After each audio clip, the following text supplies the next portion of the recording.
This episode of Trifles is made possible by listeners like you who support us on Patreon and Substack.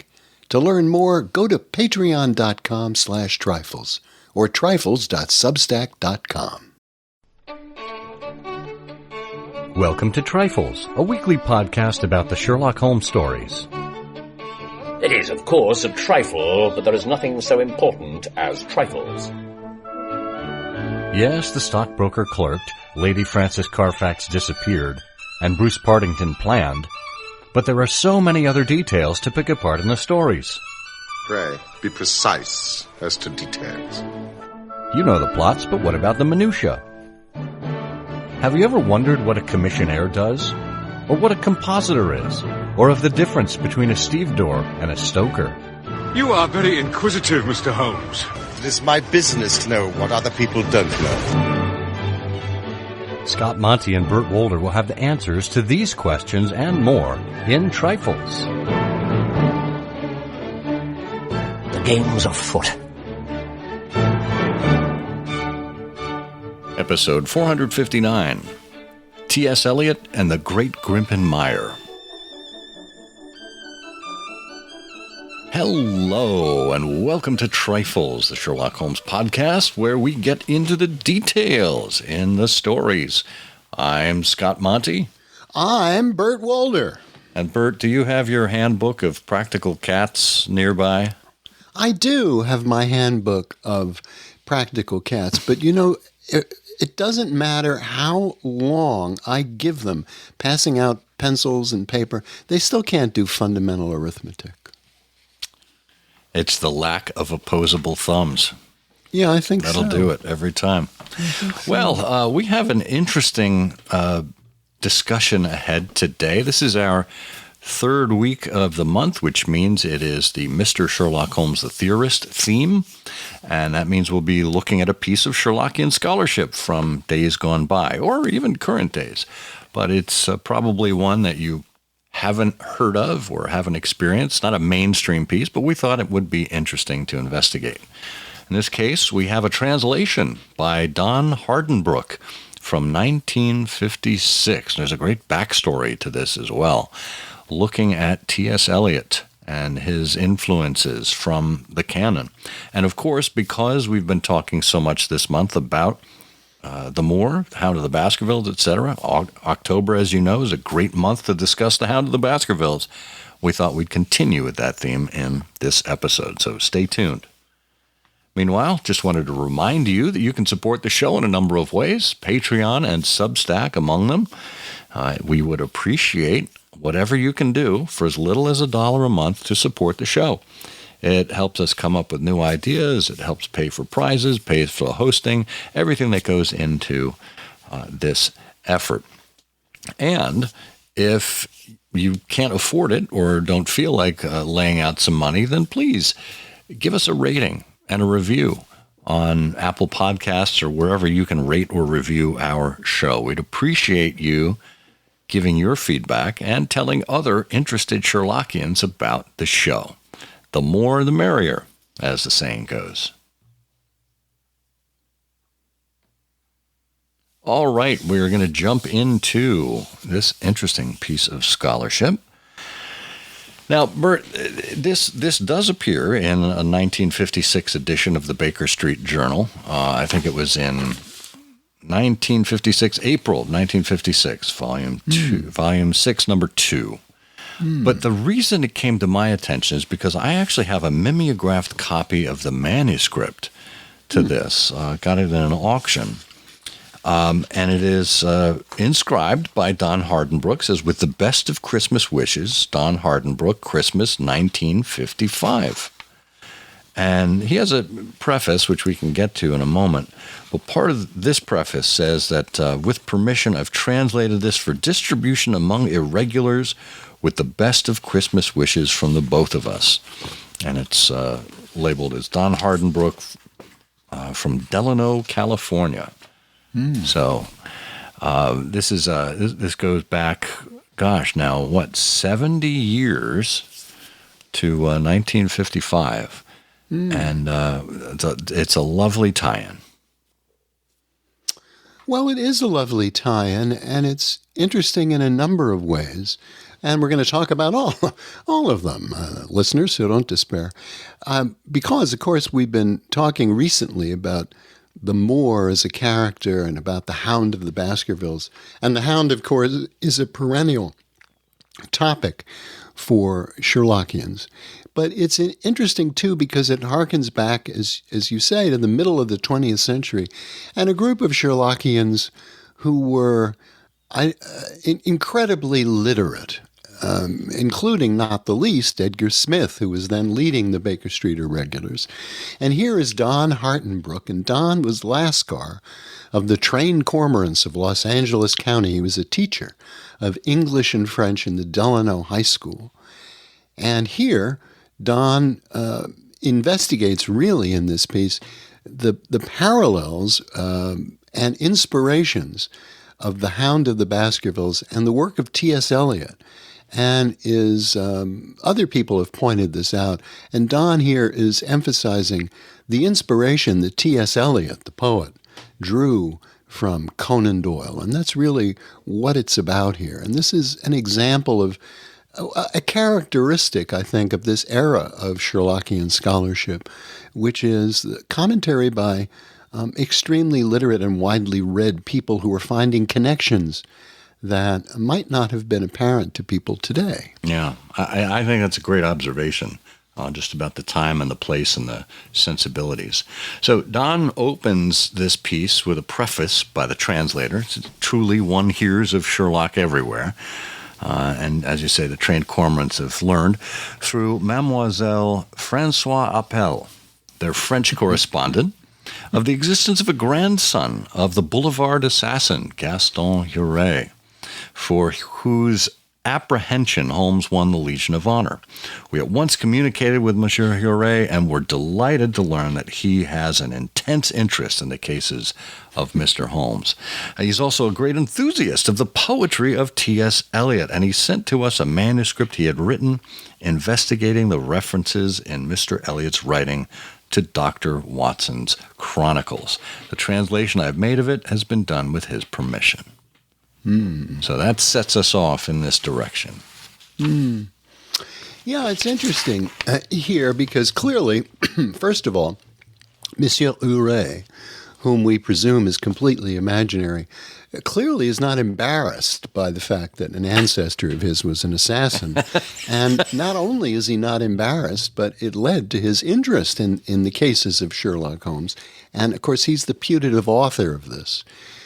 And he begins, Monsieur Huret, translated by Don, by pointing out this connection we've already mentioned, T.S. Eliot's use of the writings of Dr. Watson, which appears both in Eliot's comic and serious work. And he points to other Sherlockians, Webster and H.W. Starr, who have also talked about examples of Eliot's canonical elusiveness in their analysis of the great work Macavity the Mystery Cat, which is a poem that appears in Eliot's Old Possum's Book of Practical Cats, and which led, of course, to the musical Cats, which I'm sure many of our listeners have seen. I laughed, I cried. I kissed $125 goodbye. But in Gus, the theater cat, for example, we're told that one of Gus's great theatrical triumphs occurred when Gus, quote, he once played a tiger, could do it again, which an Indian colonel pursued down a drain. Oh, that sounds exactly like Colonel Sebastian Moran. Interesting one. Well, Don, or Gaston, continues. The most celebrated example, of course, is in Murder in the Cathedral, which is a cribbing of the Musgrave Ritual. It actually is lifted. Great portions of the Musgrave Ritual are lifted and actually placed in Murder in the Cathedral. And the passage occurs when Thomas à Becket and the second tempter are talking. And he says, Mr. Grover Smith of Yale, and this appeared in Notes and Queries, wrote a piece on this curious appropriation. So already in 1955, this had been recognized that Murder in the Cathedral contained the Musgrave Ritual. Of course, Mr. Eliot is implying the crown of temporal power offered by the second tempter would be as worthless to Becket as King Charles's jeweled headpiece was to Brunton. So we've already got that established there.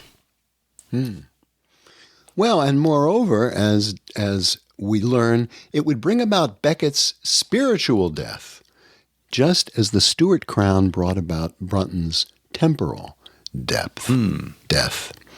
And then in Four Quartets, there's an equally interesting reference to Dr. Watson's writings. So in East Coker, the second of these quartets, the following lines occur. In the middle, not only in the middle of the way, but all the way, in a dark wood, in a bramble, on the edge of a Grimpen, where there is no secure foothold, and menaced by monsters, fancy lights, risking enchantment. Well, Don says this passage was once brought to the attention of the irregulars, but it's never been enlarged upon. And the key word is the Grimpen, of course, which refers to the great Grimpen Mire, where Stapleton kept the Hound and where Stapleton met his own death. And the two lines that precede this Eliot's in the middle, not only in the middle of the way, are taken, and of course, that particular connection of bringing it to the attention of the irregulars, that happened in an early edition of the Baker Street Journal in 1947, Volume 2, and something Morley had written. But those lines refer to the first three lines of the Divine Comedy, which in the Italian, nel mezzo di cammin de nostra vita, etc., etc. I'm not going to bother you listening to my Italian accent.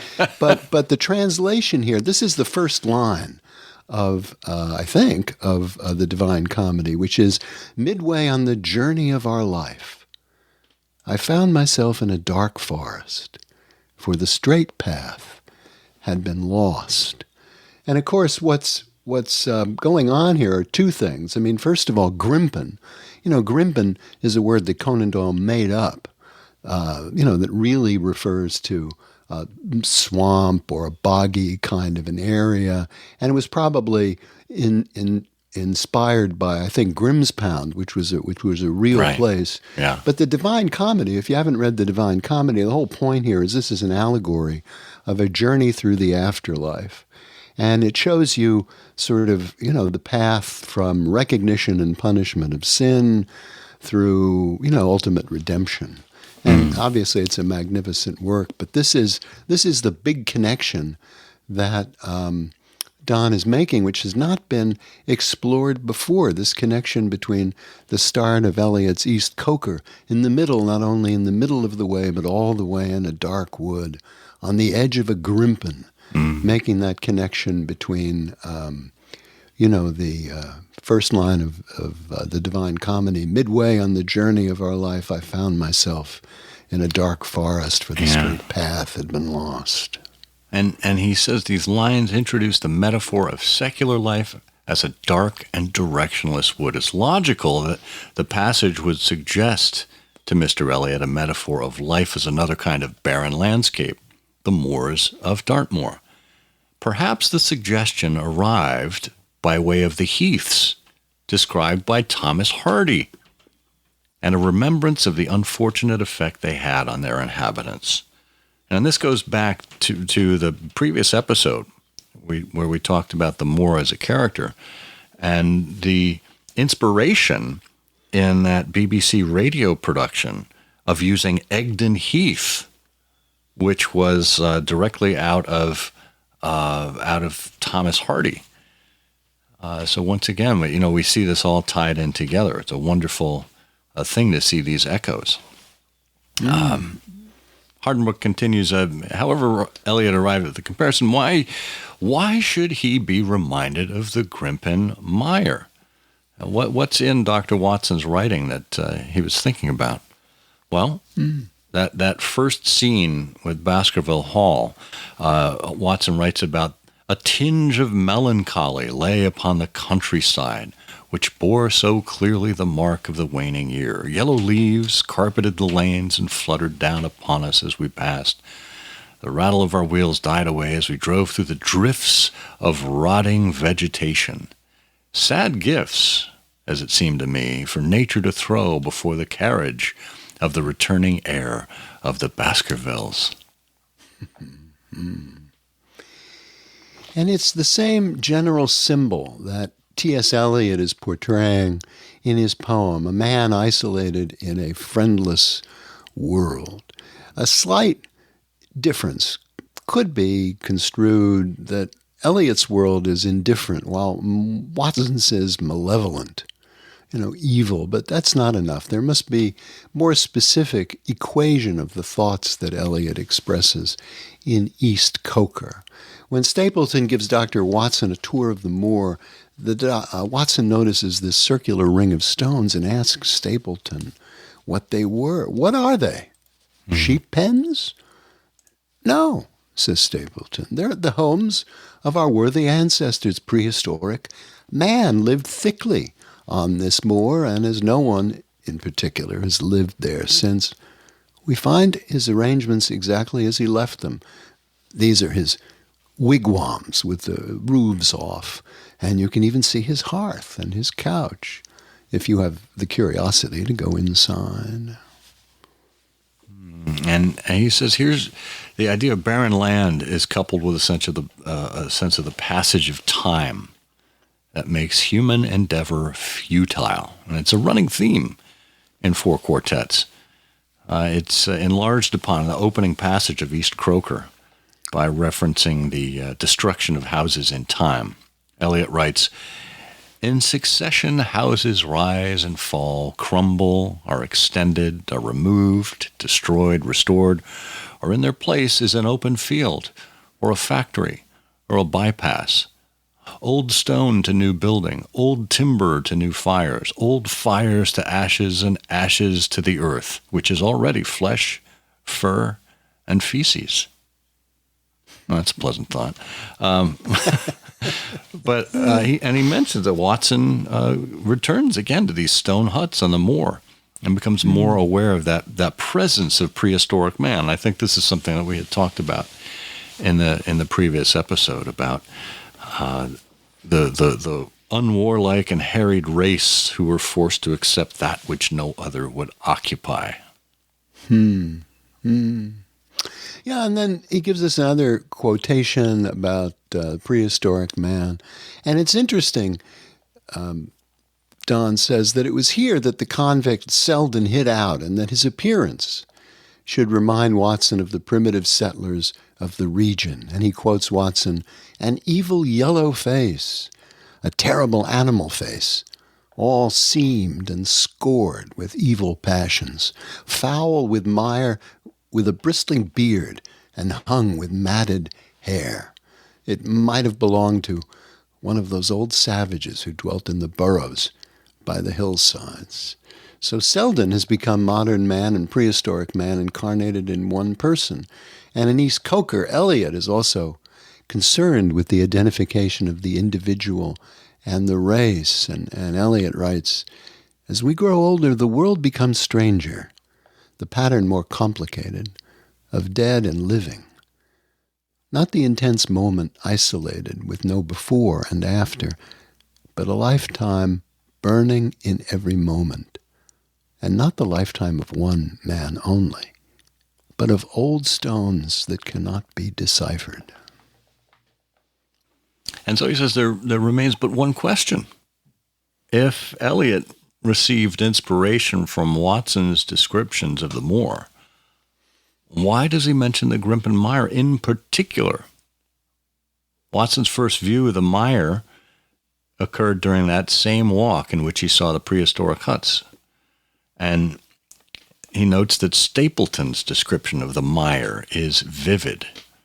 There's the great Grimpen Mire, A false step yonder means death to man or beast.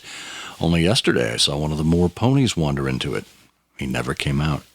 I saw his head for quite a long time, craning out of the bog hole, but it sucked him down at last. Even in dry seasons, it is a danger to cross it. But after these autumn rains, it's an awful place. And yet, I can find my way to the very heart of it and return alive. He says the mire is the destruction of those who inhabit the moor, and even Stapleton died in its treacherous sands. Would it be going too far, then, to assume that the mire in Eliot's symbolism stands for death itself? But note the lines that follow the mention of the mire in East Croker. On the edge of a Grimpen, where there's no secure foothold, and menaced by monsters, fancy lights, risking enchantment. Do not let me hear of the wisdom of old man, but rather of their folly, their fear of fear and frenzy, their fear of possession, of belonging to another, or to others, or to God. So, Don ends by saying, Eliot's message is one of hope.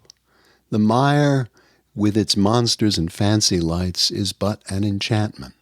Life and joy can be found in love of God. If we can overcome our hates and fears, we can overcome the enchantment of death itself. That is quite a thought.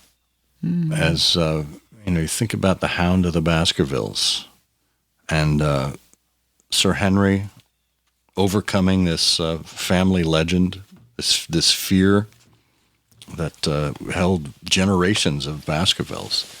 And, obviously the Hound would symbolize death itself as well. But it was really about joy and love in the end. Well, there's so many interesting things, you could say about all this. But one is, it's just, again, as we started, a remarkable window into a time when you had so many people doing literary and interesting literary analysis. And just think about that in this essay from 1956. We've looked at T.S. Eliot and the Divine Comedy and meditated a bit on the symbolism of it and the metaphor. It is remarkable. And, of course, it's just a trifle. It is, of course, a trifle, but there is nothing so important as trifles. Please join us again next week for another installment of Trifles. Show notes are available on SherlockHolmesPodcast.com. Please subscribe to us on Apple Podcasts and be sure to check out our longer show, I Hear of Sherlock Everywhere, where we interview notable Sherlockians and share news of the Sherlockian world. You've taken my breath away, Mr. Holmes. What one man can invent, another can discover.